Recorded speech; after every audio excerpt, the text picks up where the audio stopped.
ഇറാന് നേരെ യുദ്ധപ്രഖ്യാപനവുമായി American president Donald Trump രംഗത്ത് വരികയാണ്.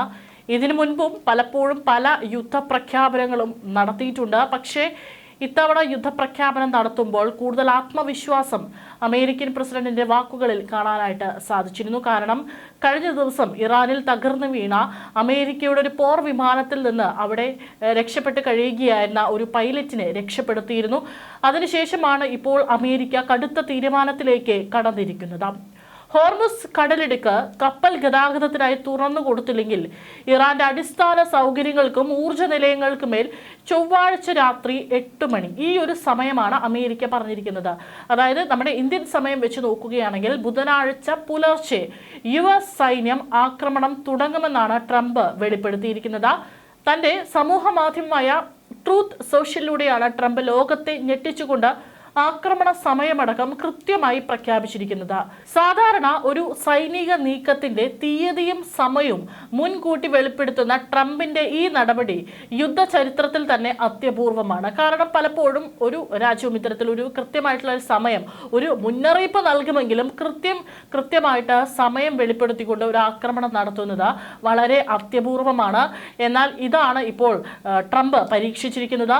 വെറുമൊരു സൈനിക നീക്കമല്ല, മറിച്ച് ഇറാൻ അനുഭവിക്കാൻ പോകുന്ന കടുത്ത ശിക്ഷാ നടപടിയായിരിക്കും ഇതെന്നും ട്രംപ് മുന്നറിയിപ്പ് ഇറാന് നൽകിയിട്ടുണ്ട്. ഇറാനുള്ള പുതിയ ഡെഡ്ലൈൻ ആയാണ് പല യുദ്ധ വിദഗ്ധരും ഇതിനെ കാണുന്നത്.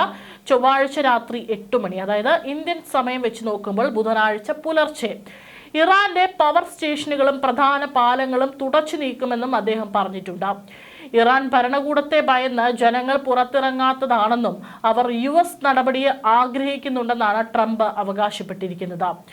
ഇറാൻ വെടിവെച്ചിട്ട് അമേരിക്കൻ F-15E വിമാനത്തിലെ ഉദ്യോഗസ്ഥനെ സാഹസികമായ ദൗത്യത്തിലൂടെ രക്ഷപ്പെടുത്തിയതിന് പിന്നാലെയാണ് ട്രംപ് നിലപാട് കടുപ്പിച്ചിരിക്കുന്നത്. ഒരുപക്ഷെ ആ ഉദ്യോഗസ്ഥരെ രക്ഷപ്പെടുത്താൻ സാധിച്ചില്ലെങ്കിൽ അമേരിക്കയെ സംബന്ധിച്ച് അത് വലിയൊരു തിരിച്ചടിയാവുമായിരുന്നു. കാരണം പല നയതന്ത്ര തലത്തിലുള്ള വിലപേശലും ഈ ഒരു പൈലറ്റിന്റെ ജീവൻ വെച്ച് ഇറാൻ നടത്തുമെന്നും അമേരിക്ക ഭയപ്പെട്ടിരുന്നു. പക്ഷേ അമേരിക്ക കൃത്യമായി തന്നെ പൈലറ്റിനെ കണ്ടെത്താനായിട്ടുള്ള നടപടികൾ വളരെ വേഗത്തിൽ നീക്കിയത് കൊണ്ട് തന്നെയാണ് കണ്ടുപിടിക്കാനായിട്ട് സാധിച്ചത്.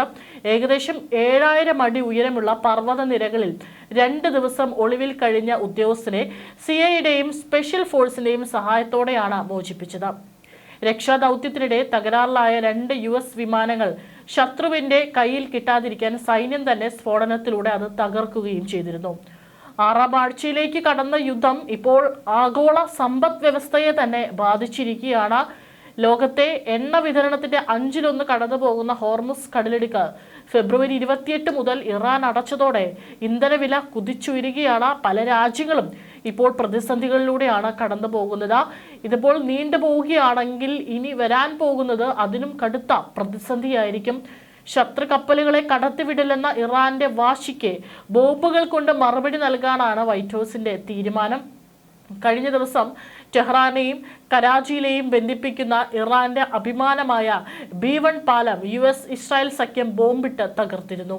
ട്രംപിന്റെ നീക്കം രാജ്യാന്തര നിയമങ്ങളുടെ ലംഘനമാണെന്ന് Iran parliament speaker Mohammad Bagher Ghalibaf ആഞ്ഞടിച്ചിരുന്നു. അമേരിക്ക മേഖലയെ വലിയൊരു ദുരന്തത്തിലേക്ക് തള്ളിവിടുകയാണെന്നും അദ്ദേഹം മുന്നറിയിപ്പ് നൽകിയിരുന്നു. ട്രംപ് അസ്ഥിരമായ മാനസിക അവസ്ഥയിലാണെന്നും ഇറാൻ ഭരണകൂടം കുറ്റപ്പെടുത്തി. US നീക്കം ഓരോ അമേരിക്കൻ കുടുംബങ്ങളെയും നരകയാതനയിലേക്ക് തള്ളിവിടുമെന്നായിരുന്നു ഇറാന്റെ പ്രതികരണം. അതായത് ഓരോ തവണയും ട്രംപ് 48 മണിക്കൂർ സമയമുണ്ട്, അതിനുള്ളിൽ അടിച്ചിരിക്കും, ഒരാഴ്ച സമയമുണ്ട്, അതിനുള്ളിൽ അടിച്ചിരിക്കും എന്നൊക്കെ പറയുമ്പോഴും ഇറാൻ അവിടെ ഒരു തരത്തിലും അമേരിക്കയ്ക്ക് അടിയറവ് പറയാതെ US സേനയോട് പൊരുതുന്നത് തന്നെയാണ് കാണാനായിട്ട് സാധിക്കുന്നത്. പക്ഷേ ആണവ നിലയങ്ങളെ വരെ ലക്ഷ്യം വെച്ച് കഴിഞ്ഞാൽ അതിന്റെ പ്രത്യാഘാതം ഗുരുതരമാകുമെന്ന ഇറാൻ ഭയക്കുന്നുണ്ട്. അതുകൊണ്ട് തന്നെയാണ് കഴിഞ്ഞ ദിവസം ഇറാൻ വിദേശകാര്യമന്ത്രി അബ്ബാസ് അറാഗ്ചി മുന്നറിയിപ്പ് നൽകിയത്. കാരണം ദക്ഷിണ തീരത്തെ ബുഷർ ആണവ നിലയത്തിന് നേരെയുള്ള ആക്രമണം തുടർന്നാൽ റേഡിയോ ആക്റ്റീവ് വികിരണം ഉണ്ടാകുമെന്ന്, അതും ഗൾഫ് രാജ്യങ്ങളിലെ ജനജീവിതത്തെ ഗുരുതരമായി ബാധിക്കുമെന്നുള്ള ഒരു മുന്നറിയിപ്പ് അദ്ദേഹം ലോകരാജ്യങ്ങളെ ഓർമ്മിപ്പിച്ചിരുന്നു. കാരണം ആണവ നിലയങ്ങൾക്ക് നേരെ ആക്രമണം ഉണ്ടായി കഴിഞ്ഞാൽ അത് പിന്നീട് വർഷങ്ങളോളം നീണ്ടു നിൽക്കുന്ന ഒരു വലിയൊരു ദുരന്തമായിരിക്കും അത് പല രാജ്യങ്ങൾക്കും നൽകുക. പരിസ്ഥിതി നാശവും മനുഷ്യജീവനും വലിയ ഭീഷണിയിലാണെന്നും കൂട്ടിച്ചേർക്കുകയും ചെയ്തിരുന്നു. യുദ്ധം തടയാനുള്ള നയതന്ത്ര നീക്കങ്ങളും സജീവമാണ്. ഇറാന് മേലുള്ള ഉപരോധങ്ങൾ ഉപേക്ഷിച്ച് ചർച്ചകളിലേക്ക് മടങ്ങാൻ റഷ്യ US-നോട് ഔദ്യോഗികമായി ആവശ്യപ്പെട്ടിട്ടുണ്ട്. എന്നാൽ ചൊവ്വാഴ്ചത്തെ സമയപരിധിക്കുള്ളിൽ ഇറാൻ വഴങ്ങിയില്ലെങ്കിൽ പിന്നോട്ടില്ലെന്ന ഉറച്ച നിലപാടിലാണ് ട്രംപ്. മേഖലയിൽ റഷ്യയുടെയും ചൈനയുടെയും നീക്കങ്ങളും അമേരിക്ക നിരീക്ഷിക്കുന്നുണ്ട്. പശ്ചിമേഷ്യയിലെ യുദ്ധഭീതിയെ തുടർന്ന് വിമാന സർവീസുകളെല്ലാം തന്നെ മാസങ്ങളായി താറുമാറായി കിടക്കുകയാണ്. ഇസ്രായേൽ ഭാഗത്തേക്കുള്ള സർവീസുകൾ മെയ് 31 വരെ എയർ ഇന്ത്യ വീണ്ടും റദ്ദാക്കിയിരിക്കുകയാണ്. ഗൾഫ് മേഖലയിലെ പ്രധാന വിമാനത്താവളങ്ങളെയും സംഘർഷം ബാധിച്ചിട്ടുണ്ട്. യാത്രാ വിമാനങ്ങൾക്ക് നേരെ ആക്രമണം ഉണ്ടാകാൻ സാധ്യതയുണ്ടെന്ന ഇന്റലിജൻസ് റിപ്പോർട്ടുകളെ തുടർന്ന് പല പ്രമുഖ കമ്പനികൾ റൂട്ട് മാറ്റിയിരിക്കുകയാണ്. എണ്ണക്കിണറുകളുടെ നിയന്ത്രണം ഏറ്റെടുക്കുമെന്ന ട്രംപിന്റെ പുതിയ വെളിപ്പെടുത്തലും എണ്ണ കമ്പനികളെയും നിക്ഷേപകരെയും ആശങ്കയിലാക്കിയിരിക്കുകയാണ്. യുദ്ധം നീണ്ടുപോയാൽ വികസ്വര രാജ്യങ്ങളുടെ സമ്പദ് വ്യവസ്ഥ തകരുമെന്ന ഭീതിയുണ്ട്. ഇറാന്റെ എണ്ണ സമ്പത്ത് കൈക്കലാക്കി ആഗോള വിപണി നിയന്ത്രണത്തിലാക്കാനുള്ള ഗൂഢാലോചനയാണ് ട്രംപ് നടത്തുന്നതെന്ന് വിമർശകർ ചൂണ്ടിക്കാട്ടുന്നു. പശ്ചിമേഷ്യയിൽ തുടരുന്ന യുദ്ധത്തിൽ പാകിസ്ഥാൻ മധ്യസ്ഥത വഹിക്കുന്നുവെന്ന വാർത്തകൾ ഇറാൻ തള്ളി. ഇറാൻ പരമോന്നത നേതാവിന്റെ ഇന്ത്യയിലെ പ്രതിനിധിയായ അബ്ദുൾ മജീദ് ഹക്കീം ഹിലാഹിയാണ് ഇക്കാര്യം വ്യക്തമാക്കിയത്. മാത്രമല്ല, ഇന്ത്യ ഉൾപ്പെടെയുള്ള എല്ലാ രാജ്യങ്ങൾക്കും സമാധാന ശ്രമങ്ങളിൽ വലിയ പങ്ക് വഹിക്കാനാകുമെന്നും അദ്ദേഹം പ്രത്യാശ പ്രകടിപ്പിച്ചു. മുൻ ഇറാൻ പരമോന്നത നേതാവ് അലി ഖമേനിയുടെ അനുശോചന ചടങ്ങിൽ പങ്കെടുക്കാൻ പട്നയിൽ എത്തിയപ്പോഴായിരുന്നു അദ്ദേഹത്തിന്റെ പ്രതികരണം. ലോക വിപണിയിലെ എണ്ണവിലയെ സ്വാധീനിക്കാനുള്ള തന്ത്രത്തിന്റെ ഭാഗമായാണ് ഇത്തരം വ്യാജ പ്രചാരണങ്ങൾ നടക്കുന്നത്. ചർച്ചകളിലോ നയതന്ത്ര നീക്കങ്ങളിലോ പാകിസ്ഥാൻ ഗൗരവം കാണിക്കുന്നില്ലെന്നും അദ്ദേഹം ആരോപിച്ചു. പാകിസ്ഥാൻ ഇക്കാര്യത്തിൽ യാതൊരു പങ്കുമില്ല. പാകിസ്ഥാൻ വഴി ഇറാനും അമേരിക്കയും തമ്മിൽ ചർച്ചകൾ നടക്കുന്നുവെന്നതും സത്യമായിരുന്നില്ല. കാരണം വെറുതെ സംസാരിക്കുന്നതിലൂടെ എണ്ണവില പിടിച്ചു നിർത്താൻ അവർ ആഗ്രഹിച്ചു. ചർച്ചകളിലോ ഒത്തുതീർപ്പുകളിലോ സംഭാഷണങ്ങളിലോ യാതൊരു ഗൗരവവും കാണിച്ചിരുന്നില്ല. അവർക്ക് ചില രാജ്യങ്ങളെ ഉപയോഗിക്കണം എന്ന് മാത്രമേ ഉണ്ടായിരുന്നുള്ളൂ.